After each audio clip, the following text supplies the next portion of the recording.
Bismillahirrahmanirrahim. Assalamualaikum warahmatullahi wabarakatuh. Perkenalkan, nama saya Rifa Tafaul Ula dengan nomor NIM 2102056091 dari kelas Ilmu Hukum C1. Dalam video ini, saya bertugas menjadi moderator presentasi kelompok 5 dalam mata kuliah Bahasa Indonesia Karya Tulis Ilmiah di bawah bimbingan Ibu Citra Rizky MPD. Selanjutnya, saya akan memperkenalkan anggota-anggota dari kelompok saya. Yang pertama, pemateri pertama adalah In'am Mujahidin. Pemateri kedua, Fatma Nurhimatul Alia. Pemateri ketiga, Retno Wulandari. Pemateri keempat, Muhammad Naufal Hardiana. Dan notulen Muhammad Alfian Yudhistira. Tanpa mengulur banyak waktu, mari kita simak video berikut ini.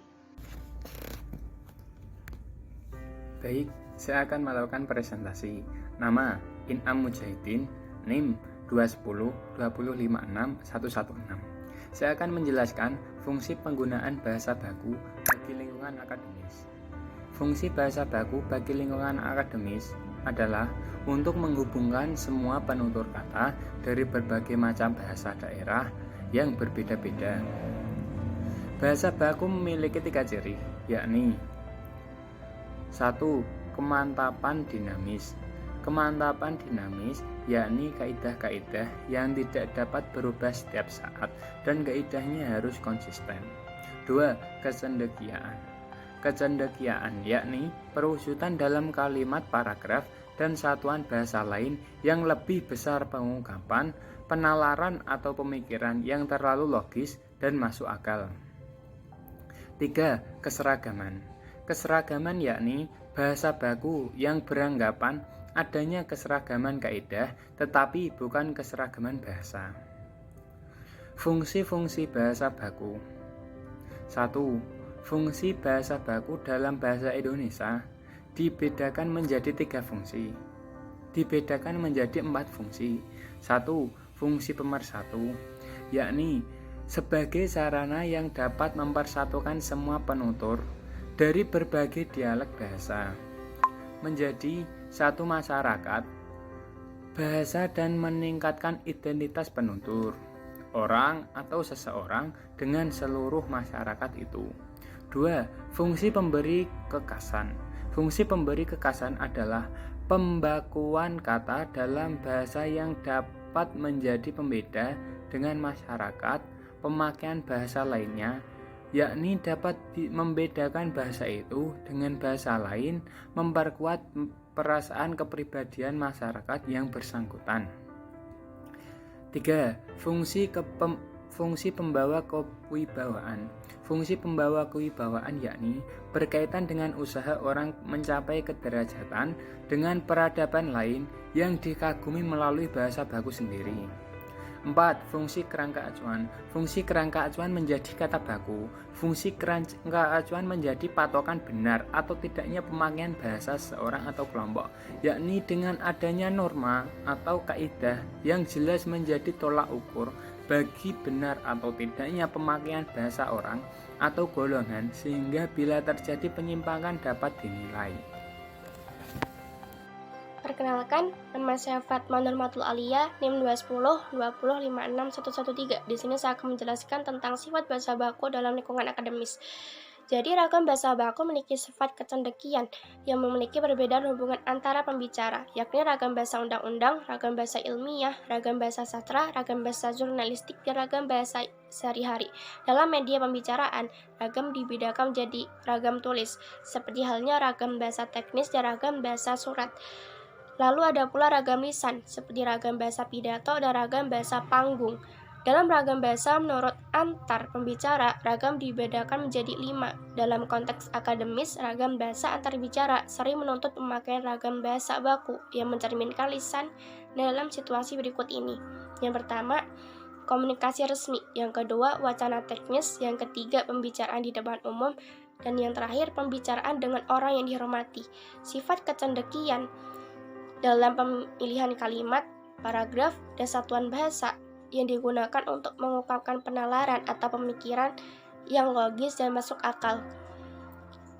Pemakaian bahasa baku sangat penting bila masyarakat penutur memang mengidealiskan bahasa Indonesia berkemampuan menjadi bahasa ilmu pengetahuan dan teknologi modern. Contoh nyata dalam bidang akademis yaitu bahasa baku yang sering digunakan oleh rektor universitas dalam membuat kesepakatan oleh pihak lain yang jelas dan masuk akal.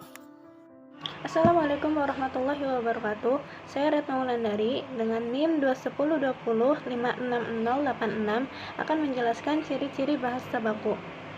Ciri-ciri bahasa baku yang pertama yaitu memakai ucapan baku. Sampai sekarang belum ada ketentuan pelafalan atau ucapan baku tersebut. Tetapi tidak berarti dalam bahasa Indonesia belum ada ucapan yang dapat dianggap baik. Ucapan yang baik adalah ucapan yang tidak terpengaruhi oleh ucapan bahasa daerah. Pada masyarakat suku Jawa misalnya, munculnya bunyi-bunyi sengau seartikulasi pada bunyi B, D, J, dan G. Apabila bunyi-bunyi tersebut terdapat pada awal-awal nama kota atau tempat, misalnya Bandung, Demak, Jambi, Gombong, dan sebagainya. Ciri bahasa baku yang kedua yaitu memakai ejaan resmi. Dan yang ketiga, terbatasnya unsur daerah, baik leksikal maupun gramatikal. Unsur leksikal adalah unsur bahasa yang berupa kata, misalnya dari unsur bahasa Jawa, yaitu nuwun sewu seharusnya maaf, tapakasma seharusnya tanda tangan, sumangga seharusnya terserah. Yang dimaksud dengan unsur gramatikal yaitu unsur yang bersifat ketatabahasaan. Misalnya dalam bahasa Indonesia yang tidak baku yaitu mobilnya orang itu mewah. Tetapi jika dirubah menjadi bahasa Indonesia yang baku akan berubah menjadi mobil orang itu mewah. Terus Asma benci sama Tendi, dan apabila dirubah ke dalam bahasa Indonesia yang baku akan menjadi Asma benci kepada Tendi. Yang keempat yaitu pemakaian fungsi gramatikal seperti subjek, predikat, objek, dan sebagainya. Contoh dalam bahasa Indonesia yang tidak baku yaitu kemarin Dedi dari Solo. Tetapi jika dirubah ke dalam bahasa Indonesia yang baku akan menjadi kemarin Dedi datang dari Solo. Terus contoh yang kedua yaitu Pak Fuad akan ke luar negeri bulan depan. Dan jika dirubah ke dalam kata bahasa Indonesia yang baku akan menjadi Pak Fuad akan pergi ke luar negeri bulan depan. Contoh yang ketiga yaitu kepada hadirin diminta berdiri sejenak. Dan jika dirubah ke dalam bahasa Indonesia yang baku akan menjadi hadirin diminta berdiri sejenak. Dan ciri bahasa baku yang kelima yaitu pemakaian konjungsi bahwa atau karena. Contohnya yaitu Eli sudah tahu Tanto akan datang. Tetapi jika dirubah ke dalam bahasa Indonesia yang baku akan menjadi Eli sudah tahu bahwa Tanto akan datang. Contoh yang kedua yaitu Mira tidak percaya kepada saya dianggapnya akan menipu.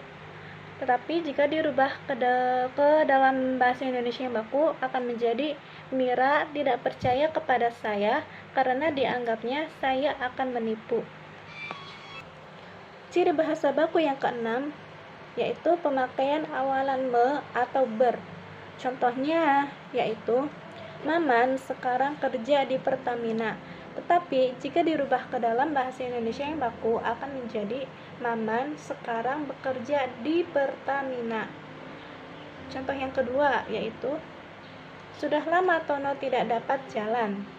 Tetapi jika dirubah ke dalam bahasa Indonesia yang baku akan menjadi sudah lama Tono tidak dapat berjalan. Contoh yang selanjutnya yaitu dialah yang ambil barang-barang itu tadi. Tetapi jika dirubah ke dalam bahasa Indonesia yang baku akan menjadi dialah yang mengambil barang itu tadi. Dan contoh yang terakhir yaitu siapakah tadi yang bawa buku saya tadi. Dan jika dirubah ke dalam bahasa Indonesia yang baku akan menjadi siapakah yang membawa buku saya tadi. Perkenalkan, nama saya Muhammad Novardiana dengan NIM 210205615. Saya akan melanjutkan penyampaian materi teman saya, yaitu ciri bahasa baku dan contohnya. Nah, saya melanjutkan dari poin ke-7, yaitu pemakaian partikel lah, kah, tah, dan pun. Nah, contohnya seperti ini. Mulai dari bahasa Indonesia yang tidak bakunya itu sendiri, yaitu bawa tas itu ke sini, itu tidak baku. Yang bakunya menjadi bawalah tas itu ke sini. Contohnya ya. Terus tuh dari yang tidak bakunya lagi, dari mana ia datang, menjadi yang bahasa bakunya dari manakah dia datang. Terus tuh tidak bakunya lagi, di mana Umi berada, menjadi di manakah Umi berada. Nah, oke, lanjut ke poin 8, pemakaian kata depan yang tepat menggunakan kata depan pada dan di yang tepat. Nah, untuk penggunaan kata pada sendiri yaitu menyatakan waktu. Contohnya, jadi menyatakan waktu ya. Contohnya pada malam itu, pada saat itu, pada zaman seperti ini, itu contohnya. Sedangkan untuk di sendiri yaitu penggunaan kata tempat, yaitu seperti saya sedang di Jakarta, teman-teman saya sedang di perkantoran. Oke, lanjut ke poin ke-9, pemakaian pola aspek pelaku tindakan secara konsisten. Misalnya, contohnya dari bahasa yang tidak baku itu sendiri, sampai sekarang uang itu belum dibelanjakan. Bahasa Indonesia bakunya, sampai sekarang uang itu belum dibelanjakan. Itu contohnya ya. Lanjut ke poin ke-10, memakai konstruksi sintetis atau menjadi kata yang padat, bisa dibilang seperti itu. Jadi lebih padat lagi ya. Misalnya, dia punya saudara menjadi saudaranya. Dikasih komentar menjadi dikomentari. Itu contohnya ya. Lanjut ke poin ke-11, menghindari pemakaian unsur-unsur leksikal yang terpengaruh oleh bahasa dialek atau bahasa sehari-hari. Contohnya, kata enggak yang seharusnya menjadi bahasa bakunya yaitu tidak. Habis itu bilang menjadi mengatakan. Cikal yang terpengaruh oleh bahasa dialek atau bahasa sehari-hari. Contohnya, kata enggak yang seharusnya menjadi bahasa bakunya yaitu tidak. Habis itu bilang menjadi mengatakan.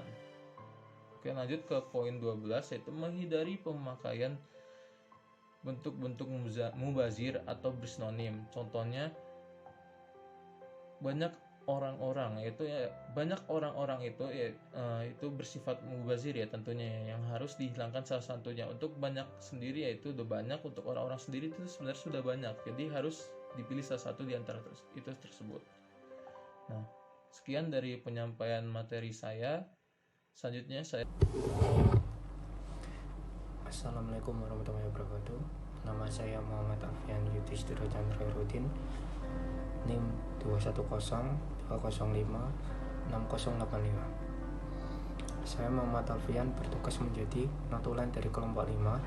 Bagi rekan-rekan sekalian yang ingin bertanya, kami membuka satu termin yang berisi 3 pertanyaan. Mungkin itu dari saya, kurang lebihnya mohon maaf. Saya kembalikan kepada moderator. Terima kasih. Bagaimana? Apakah kalian sudah mendengarkan penjelasan materi dari para pemateri tadi? Semoga kalian bisa memahami apa yang telah disampaikan dan bermanfaat bagi kalian semua. Kurang lebihnya mohon maaf. Dari kelompok 5, mohon undur diri. Wallahul muwaffiq ila aqwamit thoriq. Wassalamualaikum warahmatullahi wabarakatuh.